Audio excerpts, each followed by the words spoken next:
Mapagpalang araw mga ate at mga kuya. Welcome muli sa aking channel, ang Kuya Nanding M. Ang ibabahagi ko ngayon ay produkto ng aking visit sa Marinduque Island. Ito ang aking lupang sinilangan. Ang Marinduque ay matatagpuan sa Sibuyan Sea, south of Luzon and east of Mindoro, sa pamamagitan ng Roro Shipping Lines, Montenegro, Star Horse at iba pang mga malalaking barko at pwede rin sa maliliit na bangka. Nakita ang Marinduque, nakikilala ito sa kanyang heart shape. Ito ang heart of the Philippines dahil sa kanyang geography. Mostly ang salita dyan ay Tagalog at meron itong 6 na municipalities. Ang Buwak sa kanyang pinakang capital, ang Buena Vista, Gasan, Mugpog, Santa Cruz at Torrijos. So 6 na municipalities at pwede rin ikutin ito sa loob ng isang araw. Ang Marinduque ay makikilala sa kanyang ekonomiya na mayroong agriculture, coconut products, mga coconut trees, ang rice ang isang major crops dito, at mga cattle.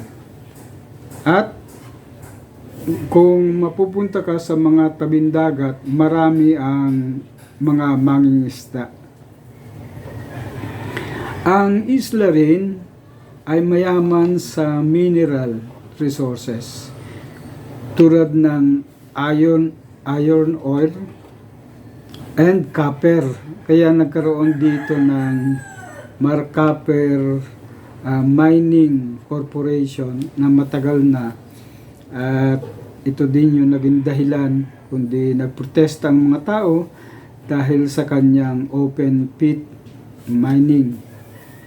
Hindi nga masyadong napangalagaan ang kapakanan ng mga taga Marinduque. Ang isla ay may atraksyon sa pamamagitan ng kanyang Moriones Festival na isang street pageant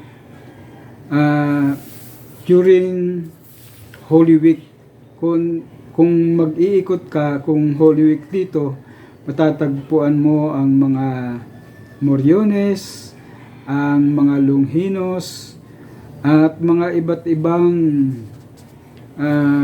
cultural and traditional practices ng mga tao. Ang Buwak Cathedral ang isang historic fortress church dito sa buong Marinduque dahil ito ay malaking historical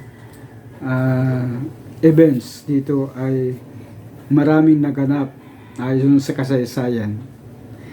Ang makikita rin kung kayo ay nais maging turista, meron ditong San Isidro Cave at Pilapil Cave.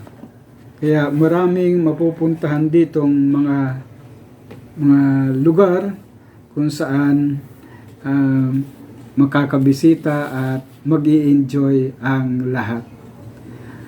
Ang napaka-famous dito ay ang Moriones Festival na pinagkakaguluhan ng mga tao. Kaya nalalapit na naman ang mahal na araw. Pero itong mahal na araw ay sa panahon ng Holy Week. Ang dinaos dito sa nakaraan ay December 8 ang kapiyastahan ng Immaculate Conception Cathedral. So ito po muna ang aking ibabahagi at God bless po sa ating lahat.